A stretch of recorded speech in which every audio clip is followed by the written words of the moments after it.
Ma ogtahay in qalabka aad maalin kasta isticmaasho ee Bluetooth oo magaciisa dib ugu laabanayo boqol noolay kun sano ka hor? Bluetooth ma ahan kaliya farsamo casri ah oo la isku xiro aaladaha yaryarka ah ee mobilada iyo samecadaha iyo wixii la halmaala. The Bluetooth device is connected successfully. Waa boqor Viking ahay oo noolay kun sano ka hor. Su'aashu waxay tahay, waa maxay xiriirka ka dhexeeya boqorka Viking-ka iyo farsamadan Bluetooth? Aan ku sheego sheekaysan. Markii aan maqalno Bluetooth, aad waxaa nagu soo dhaca samecad, mobile, laptop, baabuur, smartwatch iyo wixii la halmaala. Waa kuma Harald Bluetooth.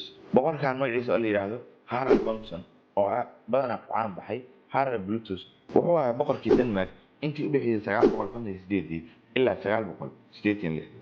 Sidoo kale wuxuu xukumayay qaybo badan oo ka mid ah waddanka Norway. Wuxuu caan ku noqday inuu mideeyo qabiilo iyo qowmiyado isdagaashan muddo sanado ah. Maxaa loogu neenaasay Bluetooth? Taariikhyahanno badan isku raacsana, laakiin aragtida ugu caansan waxay sheegaysaa inuu lahaa ilig buluug madow ah, taas ayaa wax loogu yeeray Bluetooth. Marka su'aashu waxay tahay, sidee magaciisaas uu teknoolojiyadda ugu soo guuray? Sanadkii 1998 shirkadaha waaweyn ee kala ah Ericsson, Intel, Nokia, IBM, Toshiba iyo kuwa la halmaala oo markaas teknoolojiyadda shirkadaha ugu waaweyn ahay ayaa waxay sameynayeen farsamooyin yaryar si ay isugu xiraan qalabyadooda kale. Waxaa la raadiyay magac ku habboon oo loo adeegsan karo si la iskugu xiro qalabyadaas. Injineer ka tirsan shirkaddii Intel ayaa ku sheegay magacan Bluetooth sababtoo ah Bluetooth wuxuu ahaa boqor mideeyay dowlado iyo qowmiyado kala duwan oo isdagaashanay. Aaladdanna waxay mideynaysaa aalado kala duwan si xogta loogu kala gudbiyo. Sidaas darteed, Bluetooth wuxuu noqday magaca rasmiga ah ee shirkadahaas qaateen.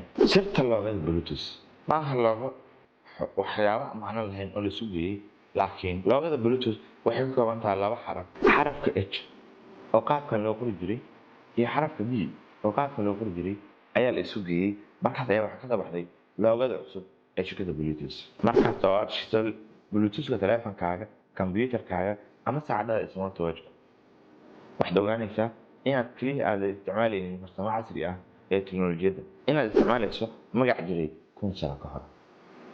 Haddaad xiisayso barnaamijyada teknoolojiyadda muuqaalka like saar, kuwa bilinkiga noo taabo, nala soo talo galay. Aad ayaad u mahadsantahay daawashada muuqaalka.